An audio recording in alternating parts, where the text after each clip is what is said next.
Hoy vengo con más de 20 libros de literatura japonesa muy diferentes entre sí, pensados para que haya un libro al menos para todos los gustos. Si quieres tratar de encontrar el tuyo por aquí, pues quédate, que allá vamos. Hola, ¿qué tal? ¿Cómo estás? Espero que muy bien. Yo soy Laura, esto es La Voy de Sí. Y bueno, si llevas poco tiempo por aquí, quizás no sepas que a mí me encanta la literatura japonesa. En general, tengo un gran interés desde hace ya muchos años por Japón. Viví 2 años allí, he trabajado durante 10 años en empresas japonesas y demás. Y de hecho sigo bastante vinculada laboralmente con Japón. Digamos que es un mundillo que me encanta. No me encanta todo de Japón, pero sí me interesa mucho.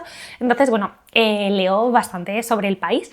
O lo intento, hay años que leo más, hay años que leo menos. Entonces, bueno, este vídeo va a ser una suerte de 2x1. Me explico. Por un lado, vengo a hablarte de todos los libros de literatura japonesa que leí en 2025, pero los he organizado por categorías. Entonces, abajo en, no sé, como el vídeo, vais a ver que va a estar dividido por estas diferentes categorías. Por si solo te interesa una u otra, puedes ir directamente ahí. Entonces, vamos a hablar de literatura contemporánea, thrillers, clásicos y novelas de corte feel good, y luego al final manga, ¿vale? Que va a haber menos, pero bueno, vamos a tener estas 5 categorías. Como son más de 20 libros, voy a ir haciendo lo que hice el año pasado en estos vídeos recopilatorios donde hablo de muchas novelas, que es no me he preparado nada más allá de los libros, sino que voy a contaros, espero en pocas frases, un poquito de cada uno de ellos. A ver qué sale. Y vamos allá con la primera categoría, que es literatura contemporánea. Quiero hablaros de La dependienta de Sayaka Murata, que en España lo edita Duomo. Es una novela que se publicó originalmente en 2016 y ha sido para mí una relectura. Yo ya lo había leído hace bastantes años y para un club de lectura lo volví a leer y me volví a reencontrar con esta historia y con Keiko, que es su protagonista, y esta novela me volvió a gustar muchísimo. Incluso diría que me ha gustado más porque no sé si es con la edad, con la madurez, con otras lecturas a cuestas, como que he llegado a otros lugares en esta novela, aparte de los que ya me había encontrado la primera vez. El punto de partida, bueno, nuestra protagonista, básicamente, ella vive tranquila y feliz, salvo por los demás. Como que el resto del mundo, su familia, sus compañeros de trabajo, y ni siquiera voy a decir amigos porque no diría que tiene amigos de verdad, todo el rato tratan de que ella pase por el camino de la normalidad, ¿no? Ella trabaja desde hace muchos años en una tienda de conveniencia, esas abiertas 24 horas que hay en Japón, en los que se llaman konbinis.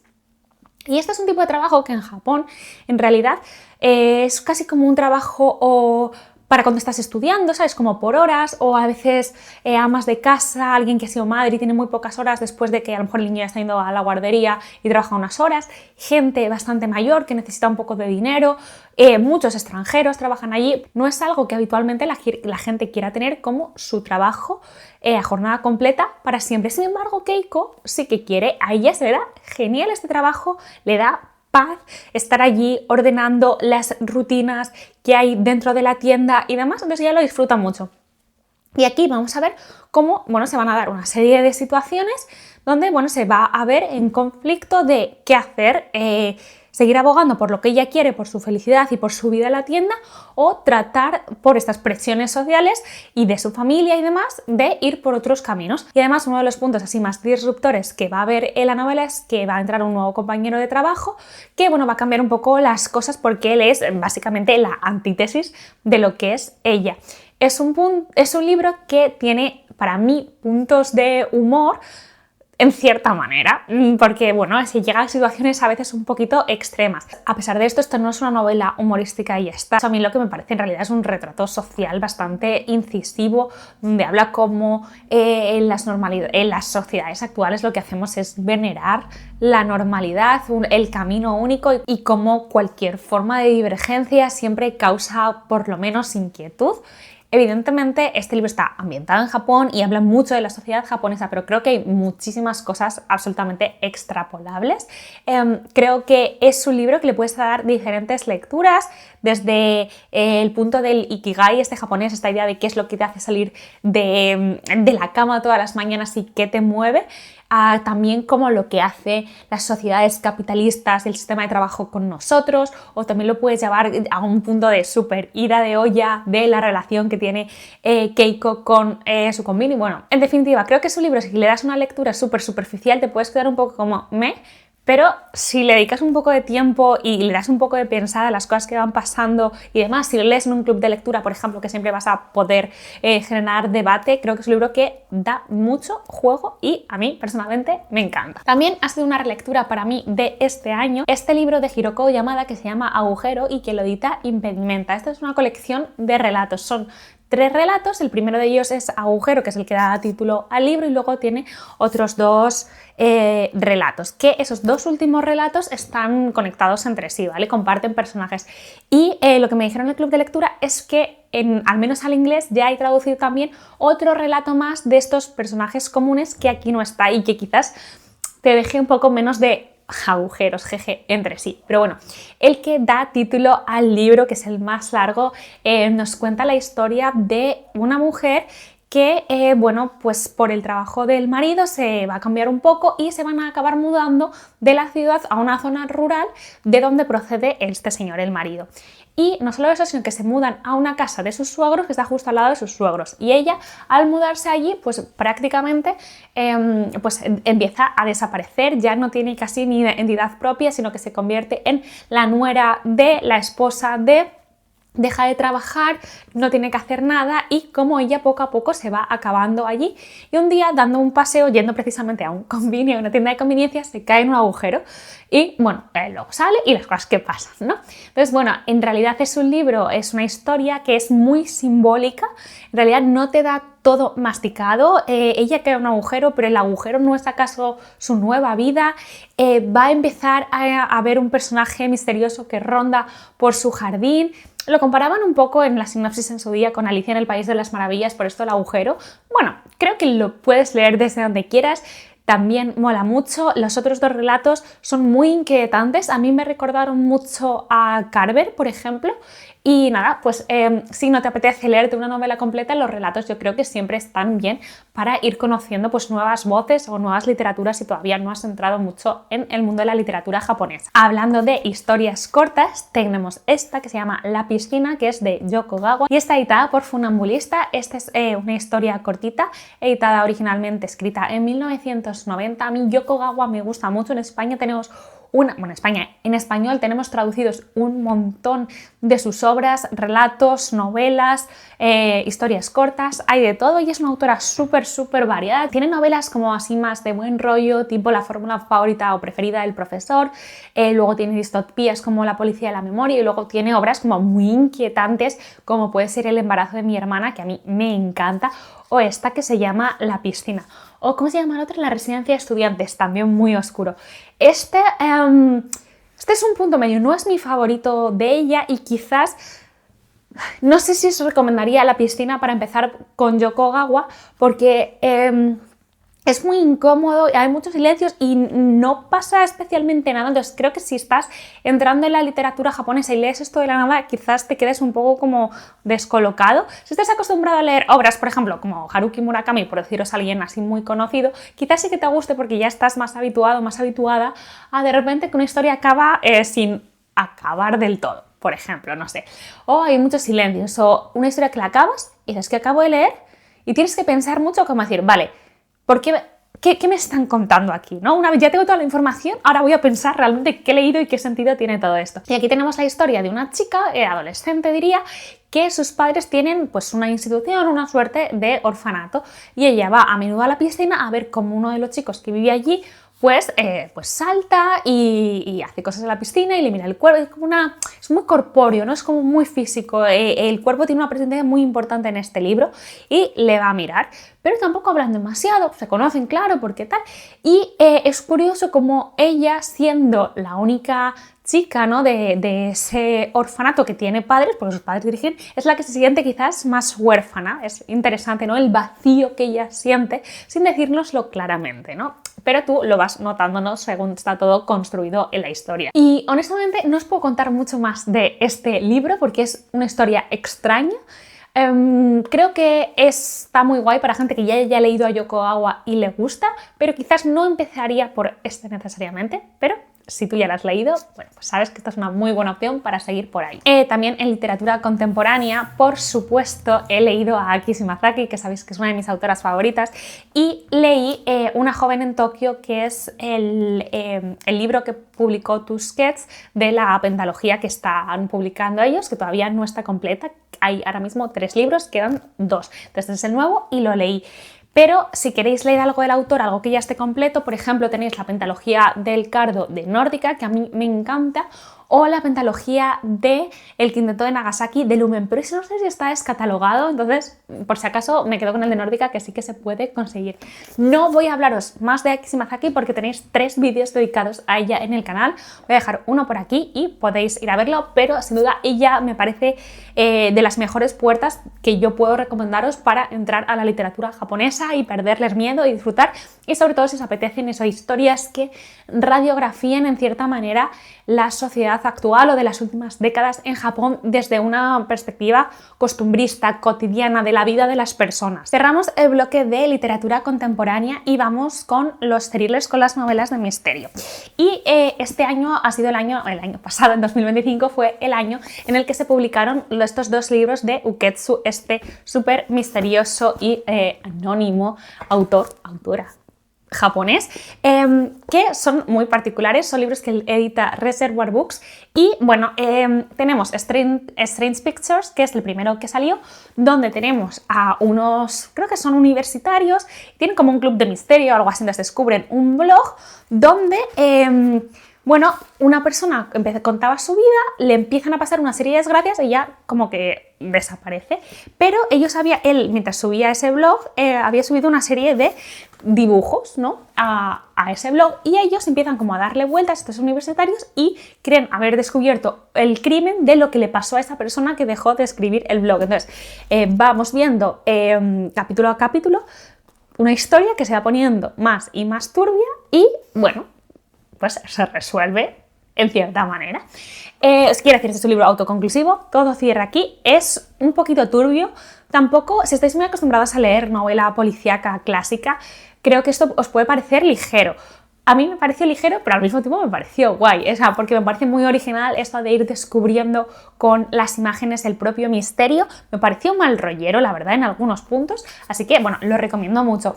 Y en cuanto salió Strange House, me tiré en bandeja a por él, que es incluso mucho más ligero, y en este caso ocurre, de hecho aquí es un poco bueno, juega con la metaliteratura sin ser eso exactamente, en el sentido de que el propio autor, el personaje de Uketsu, sale en el libro supuestamente, ¿no?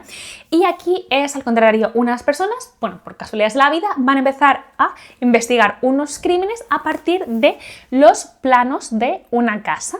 Entonces, bueno, ellos creen, bueno, sale una noticia en un periódico, empiezan a investigar y miran el plano de la casa y ahí empiezan a encontrar cosas extrañas y van a empezar a asociarlo con otros crímenes y ciertos tipos de casas, de cosas que han pasado. Es que no os puedo contar mucho, pero es eso, a mí me pareció súper adictivo, de hecho me lo leí en un tren, no podía soltarlo, también me pareció con su poquito de mal rollo. A mí es que me divierte mucho, a mí me gustan mucho los thrillers, me gustan mucho las novelas de misterio, y algo que me saque del ABC de siempre me atrae mucho, entonces me lo pasé muy bien. Y deciros que ahora han sacado el manga, ¿vale? Va a tener 2 tomos, este es el tomo 1, creo que va a tener 2 tomos, no sé dónde saca esa información, pero todavía no me lo he leído, así que no os lo puedo decir, pero bueno, ya lo tengo aquí para leérmelo prontamente. Pues es que me da pereza cuando no están completas las cosas. Entonces no sé si esperar a que salga todo ya o ver a ver qué tal el formato manga. Bueno, iremos viendo, pero ya lo tengo aquí, pues por si me da de repente por leerlo. Y también de thriller y de novela de misterio, este año he leído un libro que me gustó muchísimo, que es Sopa de Miso, de Ryo Murakami. Yo lo tengo en inglés porque ha estado en español descatalogado muchísimo tiempo, ahora ya se puede conseguir otra vez de Edita Malas Tierras, lo estaréis viendo por aquí, pero bueno, yo es la edición que tengo. Este libro me encantó. No es una novela policíaca, pero sí que se movería más, yo creo, en el thriller, incluso un poco thriller psicológico, también con puntos de horror body, ¿vale? Es un libro bastante bestia, prefiero avisarlo desde cero. Y se va a mover en Japón en torno al Año Nuevo y vamos a tener a nuestro protagonista, que el libro que es del 97, puede ser, ahora no me acuerdo, me quiere sonar, justo, es del 97, que memoria tan aleatoria para cosas. Entonces, sí, yo me lo imagino eso, pues en los 90 o a finales de los 80, no sabría exactamente ahora mismo, igual el libro lo dice, pero no me importa, hace unas décadas. Entonces, nuestro protagonista vive en Tokio y él trabaja por la noche y acompaña a extranjeros que llegan a Japón para moverse en los barrios rojos de Tokio, especialmente en Kabukicho, ¿no? El barrio rojo de Tokio les va llevando a diferentes establecimientos que sin un acompañante o sin alguien japonés, pues como que no puedes entrar o no puedes pedir lo que quieren, como las cosas más oscuras parece como que se pueden llegar a conseguir allí, ¿no? Como este mundo de la noche japonés que parece no tener límites. Y en esas fechas, en torno al Año Nuevo, pasa que hay un asesinato en Tokio y al mismo tiempo a nuestro protagonista, a Kenji, le va a contratar un señor estadounidense bastante extraño para que le acompañen y después de una primera noche como súper chunga sigue llamándole y claro, el otro que necesita dinero y tal, pues como que sigue trabajando con él mientras la tensión aumenta y va a llegar a un punto que no hay vuelta atrás. Tampoco os puedo contar más, pero este libro es muy sórdido, la verdad, o sea, tiene escenas ¿qué dices? O sea, cuando crees que no puede ser peor, las eleva, muy descriptivas en violencia, en contarte una serie de crímenes, en que pasen cosas, y al mismo tiempo, eso como que no puedes dejar de leer porque todo es muy intrigante y a mí me parece que se podría decir como, joder, a veces se pasa, es violencia por violencia, sí. La verdad, ¿hacía falta todo esto para el desarrollo de la historia? A lo mejor no, pero también es el estilo del autor y a mí me gusta también como que exista, ¿no? Este tipo de obras que es como, aquí va todo, si quieres no te las leas, ¿no? O sea, no puedo decir que yo haya leído nada que se parezca a esto y eso me parece una cosa muy buena. Pero aparte de eso, que no me parece un libro de misterio o un thriller y ya, sino que me parece que tiene mucho mensaje detrás. De hecho, esto es una interpretación mía, pero yo lo llevé mucho y lo comenté así en el club de lectura cuando lo leímos en Loras, que para mí, en realidad, Ryo Murakami, que estaba bastante posicionado en temas políticos y demás, lo que está haciendo aquí es hacernos una descripción y una crítica aguda de cómo han sido las relaciones entre Japón y Estados Unidos durante el siglo XX, básicamente. Y me parece que, de hecho, esos puntos tan violentos del libro tienen una correspondencia en hechos históricos que todos conocemos. Voy a ser un poco ambigua porque tampoco quiero tratarse el libro, pero yo lo vi un poco así, ¿no? La actitud, las personalidades de ambos protagonistas me parece que también son fácilmente asimilables a las políticas de Japón y las de Estados Unidos. Y luego también el libro habla mucho también de esta idea del origen del mal, que me parece tan interesante. El mal es algo que se crea, es algo con lo que se nace. Muy interesante, o sea, me parece uno de esos libros como que no se olvida. Es que no se olvida. Y no sé, creo que si no sabes nada de este libro y te lees un libro, te comes un libro japonés que se llama Sopa de Miso, piensas, ay, capaz comiditas japonesas. No es, os lo voy a decir ya. Vale, ahora vamos a pasar al bloque de los clásicos.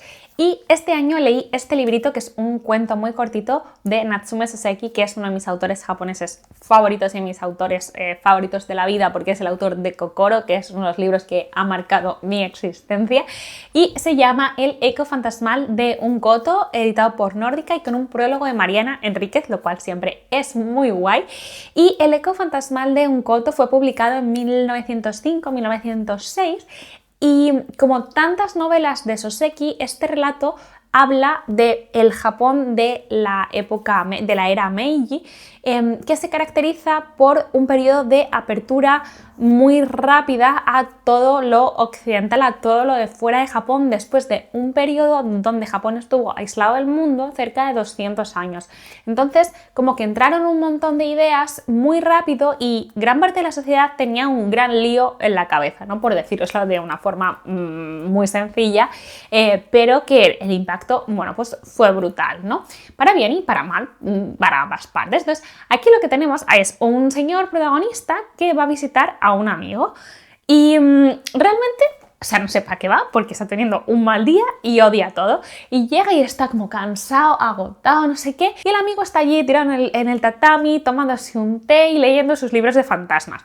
Y el otro, ese no hacer nada de la vida se enfada y le empieza como a meter caña, que no sé qué, que no haces esto, y al final luego te das cuenta que lo que está amargado es él porque hace no sé cuánto tiempo que no duerme bien, porque se ha mudado a una casa y la señora que le está ayudando le tiene frito con que hay una mala vibra allí, que si el monje del templo de al lado les ha dicho que les va a pasar un montón de cosas malas, que si su prometida también le va a pasar algo, y le tiene como la cabeza comida.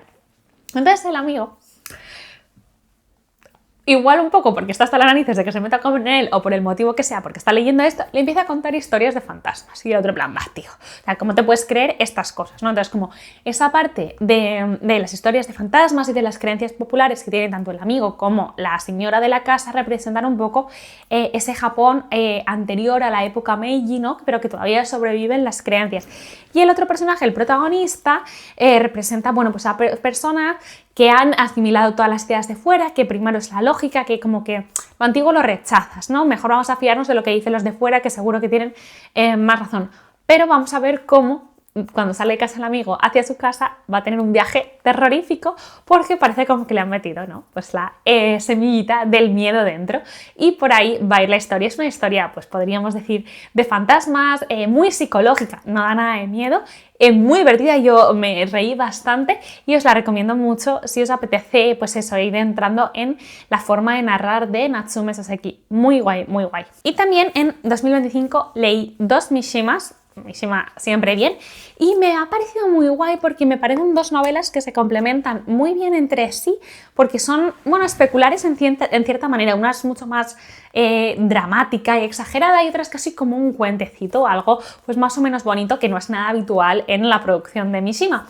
Pero no sé cómo decir, es como que ambas tienen muchos puntos en común, siendo pues una más negativa y otra más positiva. Entonces me gustó mucho eso. Voy a hablaros primero de esta, que es El rumor del oleaje, que lo edita Alianza en España. Creo que es Alianza quien publica todo a Mishima en español, y es una novela del 54 que Mishima escribió un par de años después de un viaje que hizo por el extranjero, y uno de los lugares por los que estuvo fue en Grecia, y le encantó Grecia, ¿no? Sobre todo el tema de las islas, el mar, la naturaleza, el sol, ¿no? Como que había algo como muy luminoso para él en ese viaje, y escribió, bueno, pues esta suerte de fábula, que en realidad está reescribiendo un mito griego, donde nos va a presentar una isla en Japón, eso sí, donde, bueno, pues parece estar un poco como aislada del resto de Japón, y como que parece que conserva su autenticidad y una forma de vivir que se está perdiendo en el resto de Japón. Además, bueno, crea una isla, ¿no? Con una serie de leyendas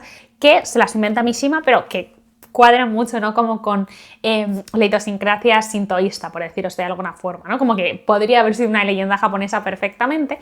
Y allí vamos a tener a un protagonista que va a ser un joven, que es pues un héroe de manual, que va a tener incluso una suerte de viaje del héroe en miniatura, que él, bueno, su padre falleció y vive con su madre, que es buceadora, con su hermano pequeño, no sé qué, y él trabaja en el mar como marinero, pero como ayudante, ¿no? De pescador y demás, no hace muchas cosas. Es como la representación de la pureza.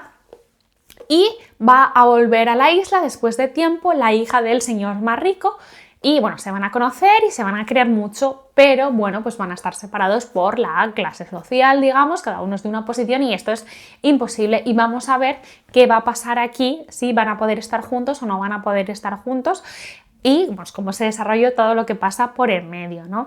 Es un libro lleno de sutilidades, muy muy bonito escrito, el mar es muy importante todo el rato, ese rumor del oleaje, también tiene un punto de pueblo pequeño, infierno grande, la verdad se lee en nada, y si es un autor que os da miedo Mishima, podéis entrar por aquí, porque de verdad vais a ver que es muy muy sencillo de leer. Eso sí, no esperéis esto en todas sus novelas. Y este año se publicó también por Alianza El tumulto de las bestias, que es una novela de 1961 que estaba inédita en español hasta este momento.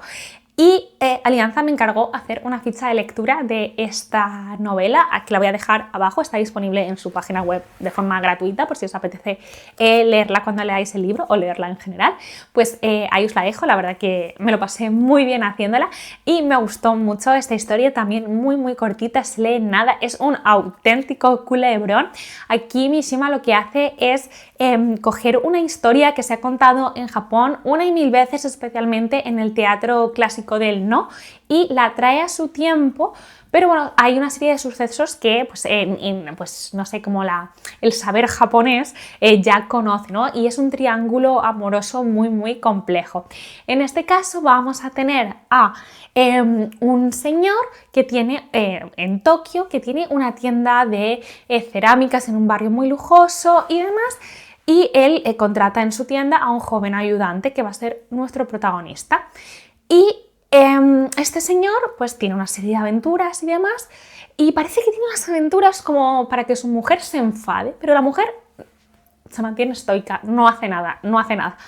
Pero en realidad pues parece sí que le molesta, y pasan cosas y la mujer va a tener una aventura con el joven que han contratado. Va a pasar algo que no os voy a decir y nos vamos a reencontrar con estos mismos personajes unos años después, pero fuera de Tokio, en un pueblecito marinero, como se decía ahí, un poco se parece al rumor del oleaje, y vamos a ver qué les pasa en este reencuentro, qué ha pasado en este impasse y qué pasó en ese momento que rompió todo, ¿vale? Que no os puedo contar mucho sin caer en spoilers, pero me parece súper guay. Esta idea de los 3 peces atrapados en una red creo que representa increíble lo que pasa en este libro, y aquí sí que vemos mucho, siendo facilísimo de leer también, nada denso, pero sí que vemos como la pluma de Mishima más en plenitud, ¿no?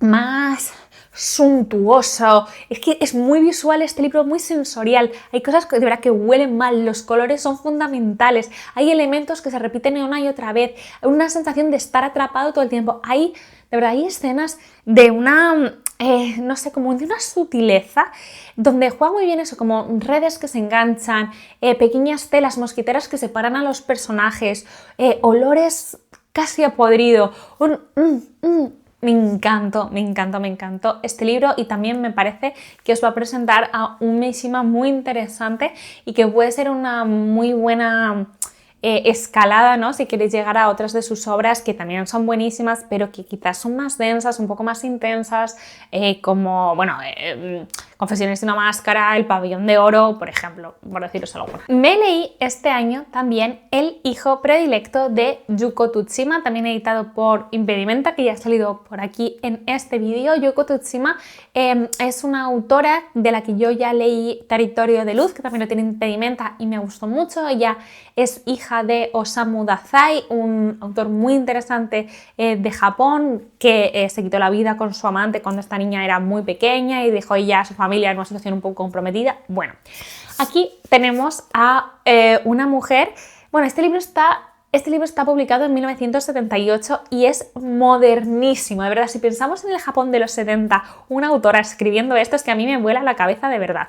Y aquí tenemos a una mujer que es madre soltera, tiene una hija que está, bueno, pues en el instituto, podríamos decir, tiene una relación muy complicada con ella porque esta madre es un poco, bueno, vive de aquella manera, trabaja pero poco, bebe bastante, y la hija intenta ser como más recta y no puede, hay una distancia muy grande entre ellas, tanto que la hija se va a querer ir a vivir con su tía y con sus primos. Y en ese momento además ella se va a empezar a encontrar mal, le van a pasar cosas y al final se va a dar cuenta de que está embarazada. Y bueno, hay un punto en que ni siquiera sabe quién es el padre, y empieza como a tener una serie de pensamientos, ¿no? De como que casi este hijo le va a poder hacer revivir el pasado, como rehacer todos sus errores, pero al mismo tiempo tú estás viendo que ella no está capacitada ahora mismo para ser madre y para darle unos cuidados a ese hijo y más. Ella está muy sola, el libro va a hablar de salud mental, va a hablar de duelo, va a hablar de lo difícil que se lo pone la sociedad japonesa del momento a una mujer soltera y que hace determinadas cosas, incluso el desentendimiento que tiene con su propia familia. Entonces es muy interesante porque es un libro incómodo en el cual tú en ciertas cosas quieres simpatizar con la protagonista, que además es una narradora pues no fiable en cierta manera porque ella te cuenta su verdad, pero que si te fijas en detalle dices, bueno, esto realmente no tendría por qué ser así. Muy interesante este libro, te remueve mucho. Creo que si os gustan las relaciones materno-filiales complejas, si os gustan los libros que no sean complacientes con el lector en el sentido de que te van a dar a un personaje o súper bueno o súper malo, entonces tú te vas a posicionar muy claramente, sino que es un libro que te va a punzar, que es incómodo, que te va a llevar a tener discusiones contigo mismo. Este es un libro muy bueno para esto. A mí, de verdad, me removió mucho y lo recomiendo un montón. Y el otro clásico que he leído este año es el Genji Monogatari de Murasaki Shikibu, que es considerado la primera novela de la historia.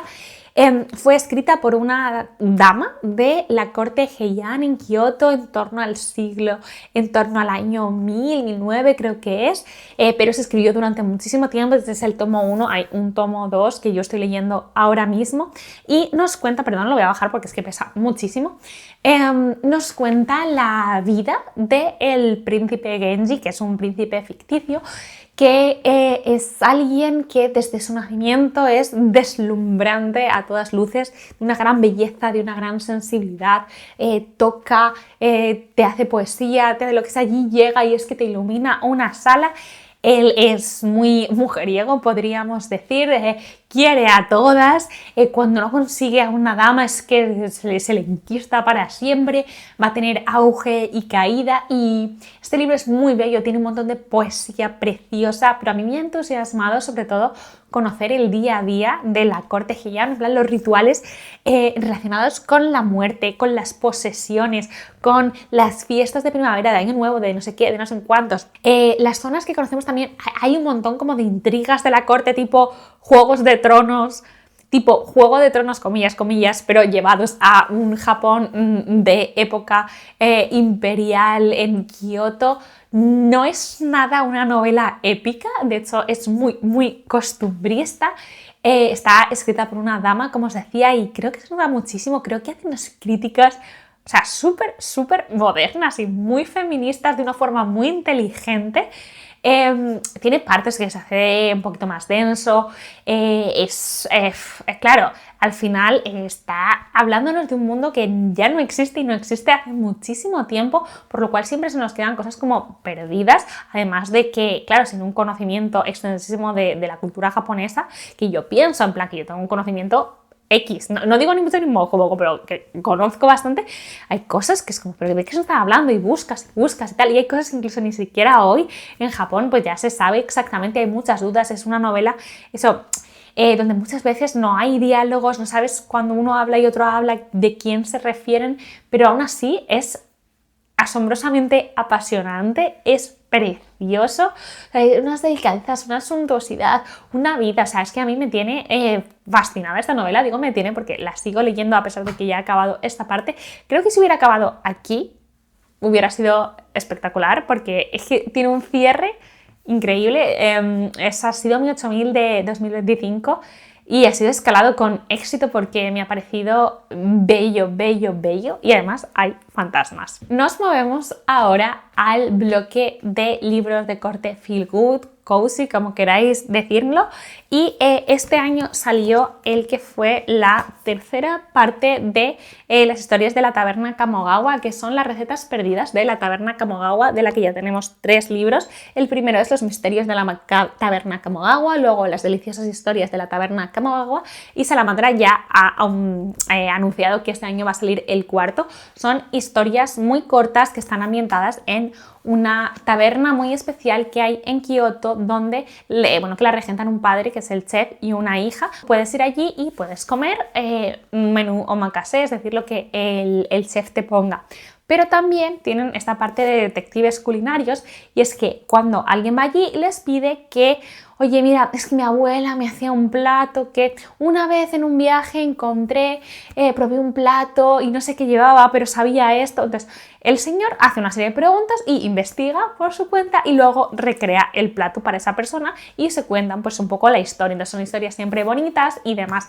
La tercera parte, la verdad que me ha gustado más que la segunda, porque me parece que el personaje de la hija coge un poquito más de poder y las historias también, o sea, el primero está guay porque entras un poco en contacto con este mundo, El segundo está bien, pero para mí hay algunos que fueron un poquito emotivas de más, ¿no? Me dio un poco de pena. Y en el tercero, el cambio que he notado y que me han gustado mucho es que los personajes que iban a la taberna Kamogawa no siempre eran perfectos. Ya ha habido historias como un poco más grises. Y entonces me parecía guay cómo la chica se enfrentaba un poco a los clientes, pero tú te das cuenta que esto no está bien. Pero tal, entonces en ese sentido me gustó porque siendo más de lo mismo, no era exactamente más de lo mismo, entonces me pareció guay. Luego he dudado si ponerlo en manga o aquí, pero al final lo he puesto aquí, que es Hogar, Dulce Hogar, que es no sé, como un libro de arte en realidad de Chiaki Ida, editado por Planeta Comic, donde vamos a ver pues las historias de unas chicas que viven, bueno, en el mismo edificio y nos vamos a ir viendo pues las diferentes casas y formas de vida de cada una de ellas. Pero es un libro donde realmente no pasa nada, apenas hay texto, o sea, es para quedarte mirando las imágenes, vaya, o sea, sí, lo que es un libro de arte. Entonces, bueno, sí, claro que hay ciertas historias y demás, pero y esta chica, y mira lo que hace, y mira su casa, y mira qué bonito esto, está lleno de detalles, te da como confort este libro, te ofrece calma y a mí me encantó, o sea, me encantaría que hubiera como 12 tomos porque me pareció ideal, de verdad. Luego, a principios de año creo que salió este libro que es Los secretos de la papelería Shihodo de Kenji Ueda, editado por Salamandra, que dentro de los de Feel Good, dentro de los libros así de corte Feel Good japonés, no ha sido mi favorito. Para empezar, porque creo que el título es un poco engañoso, no hay ningún secreto en la papelería Shihodo, simplemente es una papelería que hay en Tokio y la gente va allí y pues le dice lo que necesita al tendero y bueno, pues hace muy buenas recomendaciones, es un poco pues una oda a la calma, al volver a escribir en papel, en hacer las cosas bien. Pero, por ejemplo, hay algunas historias que, no sé, entiendo que en Japón no deja de ser otra cultura y ver ciertos temas de otra forma, pero que aquí chirría mucho, ¿no? Hay una historia, por ejemplo, que habla de una chica que trabaja en negocios de la noche. No deja claro exactamente si es prostitución, pero bueno, algo así. Y hay una cierta, no quiero decir romantización, pero como dulcificación de las cosas, no sé, no me sentí especialmente cómoda. Es verdad que ese es uno de los 5 relatos, pero es una de las cosas que recuerdo. Y luego se va trabajando, que eso siempre me gusta cuando lo hacen, que también no son, o sea, a pesar de que son historias independientes entre sí, pues por ejemplo, lo que es la historia del tendero se va trabajando y le vas conociendo un poquito más a través de las diferentes historias. Entonces, creo que si buscas probar el tema de las novelas feel good, pero buscas algo que no sea especialmente dulce o cursi y demás, creo que esta puede estar bien, pero personalmente no fue mi favorita de las que he leído este año. De hecho, quizás sea la que menos me ha gustado, dentro que está bien, le di, no sé, creo que un 3 estrellas y que lo queremos ver en esa valoración, pero como que tampoco me aportó nada más, ¿no? Podríamos decir. Este libro, por ejemplo, sí que es mucho más dulce, pero me gustó mucho. Fue, no sé, una gran sorpresa, que es La tienda de los deseos de Hiroko Kurisu, que está editado por Neko Books, que creo que es de Planeta, es un sello nuevo que salió el año pasado y está editando cosas relacionadas con cultura asiática, con literatura de países asiáticos y demás. Y en este caso la premisa es que tú puedes ir pues por Tokio, creo que era, y si no sé cómo llegas a una zona, de repente sientes que estás en un barrio como de otra era, como del periodo Showa en concreto de Japón, que no sé, podríamos decir que nos lleva pues unas décadas atrás, ¿no? Tiene esta parte como casi retro, podríamos decir. Entonces la gente no se ve mucho por allí, pero hay como un negocio de dulces abiertos. Entonces aquí cada capítulo tiene una persona que coge un dulce que es mágico, entonces le van a pasar diferentes cosas a partir de ese dulce.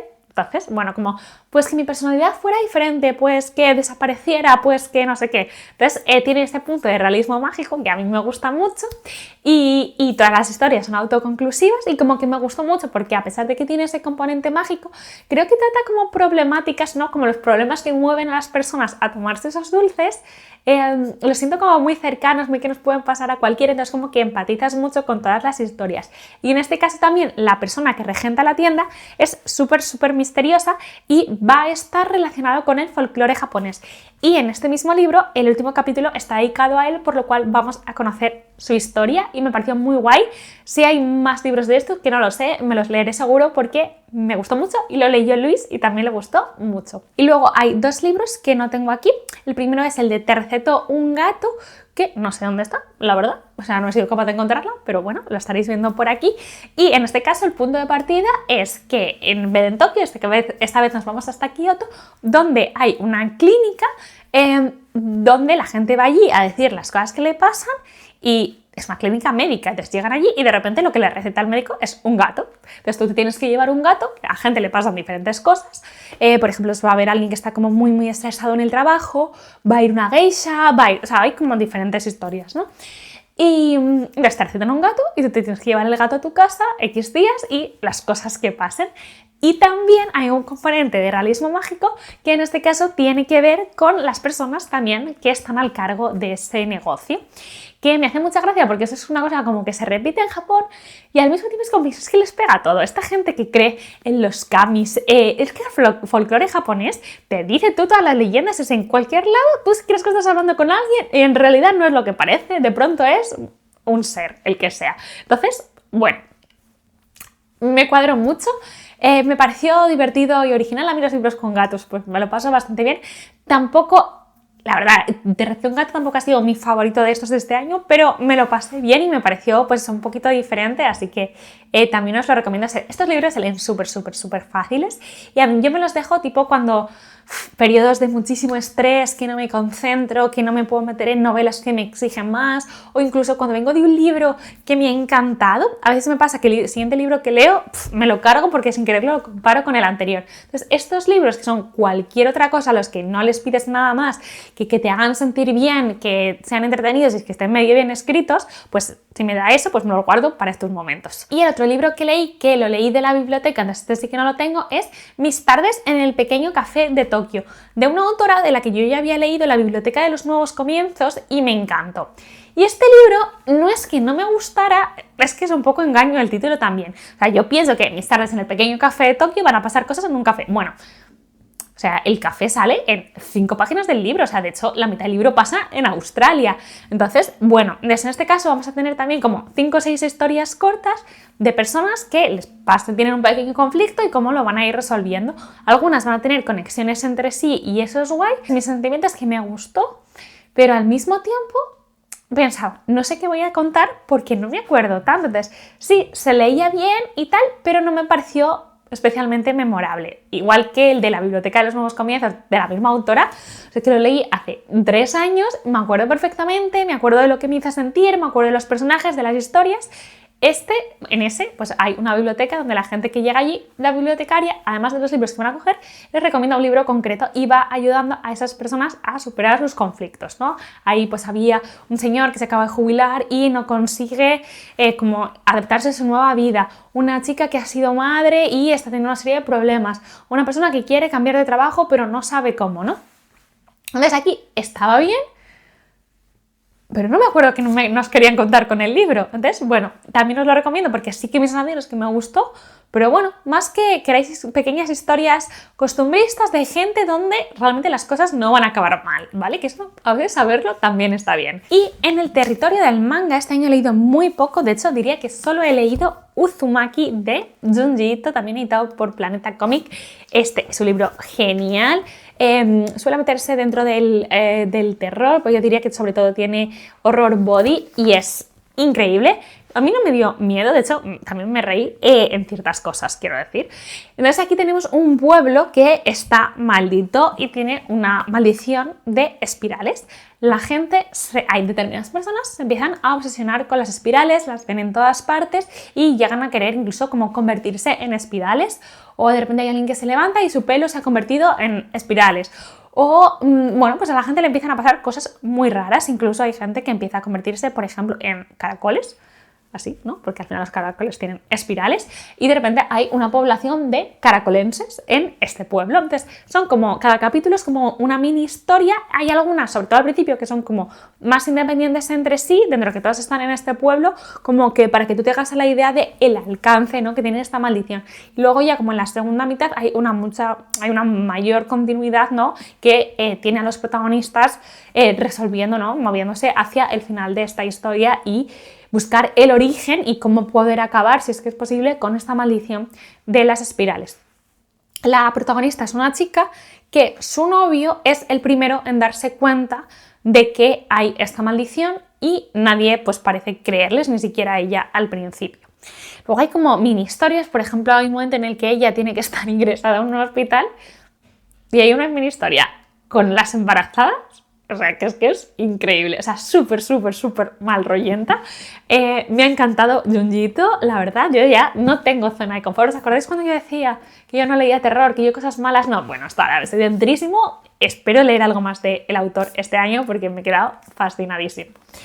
Y la última categoría, que creo que no la he dicho antes, el último bloque, es, bueno, pues correspondiente al querido Haruki Murakami. En Loras Lectoras tenemos un club de murakamianas donde mes sí, mes no, normalmente a veces pasa un poco más de tiempo, leemos a Haruki Murakami.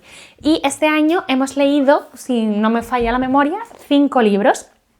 Para mí han sido todas relecturas y hemos leído relatos y novelas. Entonces, de los relatos hemos leído Después del terremoto, que es una colección de 7 relatos, creo que es, que tienen como punto en común que en algún momento se habla del terremoto de Kobe del 95-97, pero en el fondo no está hablando de ese terremoto, sino de los terremotos que asolan la vida de las personas. Creo que es muy fácil de leer, pero no me parece una puerta del todo perfecta para entrar a Haruki Murakami, porque si no conoces sus claves, creo que a pesar de que puedes entender los relatos y disfrutarlos, una vez ya tienes más contexto del autor, de cómo él escribe, las cosas que unen sus obras, puedes sacarle un poco más de chicha. ¿Qué me parece una buena puerta para Haruki Murakami? La biblioteca secreta. Este es un relato que es súper murakamiano y es en muy pocas páginas. Y tenemos un niño que va a ir a una biblioteca a devolver un libro. Cuando va a devolverlo dicen, sí, baja por ahí. Y va a bajar por un túnel y va a llegar a un sitio donde le van a pasar cosas que parece otro mundo. Que esto es una cosa que pasa mucho en Haruki Murakami. Y tiene un punto que puede recordaros, por ejemplo, también a Alicia en el País de las Maravillas en ese sentido. Aquí hay muchas claves de Haruki Murakami. Hay muchas cosas que él no te dice, pero si te paras a pensarlo, cuando llegas al final a decir, oye, pero entonces la madre... Oye, pero este sitio y este personaje que estaba representando y este tal vez es muy cortito, pero muy guay porque tiene muchos de los elementos que Murakami repite una y otra vez en sus novelas. Y luego está Sueño, que también es un relato suelto, que también lo podéis encontrar en una colección de relatos metido, pero no me acuerdo en cuál, yo lo tengo en estas ediciones de Zorro Rojo que me parecen muy guays. Y aquí tenemos a una mujer que tiene insomnio. Y se pone a leer y las cosas que le van pasando y empieza a hablar de la relación con el marido y con el hijo y cómo ella se siente totalmente como fuera del mundo, no sé, como con un gran tedio, tal. Cuidado, este libro tiene un gran spoiler del final de Ana Karenina, con detalles. Aviso. Entonces, bueno, también está bien, ¿no? Es interesante porque es un personaje muy murakamiano, en el sentido de alguien que se siente muy solo, con muchas sombras dentro, que no es capaz de integrarse en el mundo que lo rodea, que se siente aparte y demás, pero es una mujer, ¿no? Que la mayoría de los protagonistas de Murakami tienden a ser hombres, así que también está bien en ese sentido. Y luego leímos Tokyo Blues, que mucha gente no lo había leído, que es como la obra más famosa de Haruki Murakami, si bien a mí no me parece la mejor, está muy bien. Y esta es una obra que tiene mucho de... No es una autobiografía, para nada, pero sí que el protagonista, que está estudiando en Tokio, en la Universidad de Waseda, no sé qué, sí que hay ciertos ambientes que recuerdan mucho al momento estudiantil de Murakami, que él, bueno, pues lo plasmó aquí, ¿no? Y tenemos a un chico que se va a reencontrar en este momento con la que era la novia de su mejor amigo, que, bueno, pues ya no está. Y ambos cargan con pues, unas sensaciones muy profundas en ese momento a cuestas y que vamos a ver cómo se van a encontrar y desencontrar en cierta manera, cómo van a conectar a muchas maneras, pero siempre va a haber algo que les separa, ¿no? Que no pueden conectar del todo, y luego va a aparecer otra chica que es como lo contrario a esta otra, Naoko, que es muy etérea, que es pues la otra es todo vida, todo gritos, todo efusividad, pero parece que tiene como un secreto porque a veces desaparece. Y bueno, pues vamos a ver cómo el protagonista, como Wataru, se va moviendo entre las dos, cómo a veces nos agarramos a lo que es peor para nosotros. Es un protagonista absolutamente insoportable, ya os lo digo. A él le encanta leer El Gran Gatsby y lo está leyendo todo el rato, y de hecho, pues eso te puede llevar mucho, igual que también lee mucho El Guardián entre Centeno, a darte pistas de que también, como en esas novelas, estás aquí ante un narrador que no es del todo fiable, y igual que en esos casos es muy insoportable.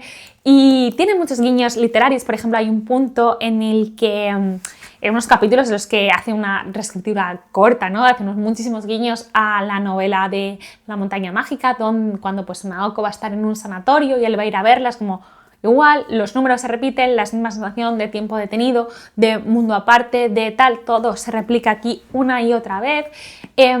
Hay una cosa que se llama la ciudad, ¿no?, en las novelas de Murakami, y aquí también aparece, pero de una forma muchísimo más sutil.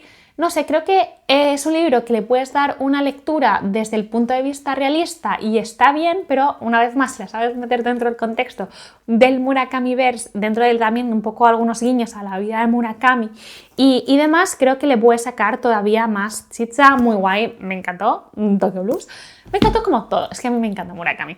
Y leímos, yo creo que fue la novela larga de este año en Murakamianas, que fue El fin del mundo y un despiadado país de las maravillas.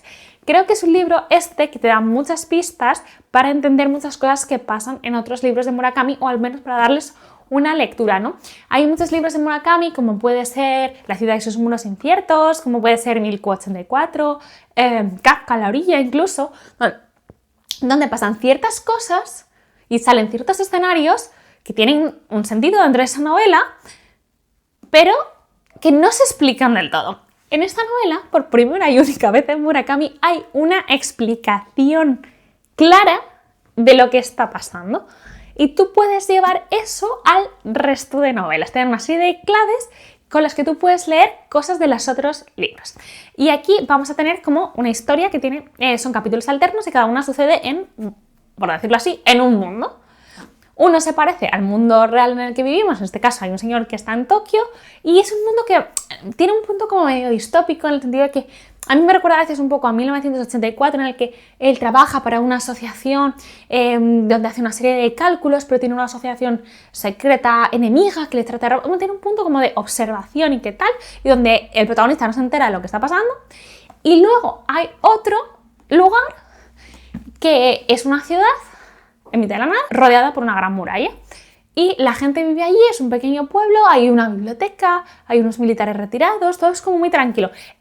En mi cabeza tiene una estética casi medieval, a pesar de que los personajes sean modernos. Pero cuando pero cuando lo comentamos en el libro, alguna de las compañeras decía que ella le veía como una estética más industrial, porque tampoco es que la describa necesariamente, sí que sabemos que puede parecerse al casco antiguo de Frankfurt, ¿vale? Pero cada cual que lo lea como quiera. Pues hay un personaje que acaba de llegar a esta ciudad, no sabe de dónde, no sabe nada, y va a empezar su vida aquí.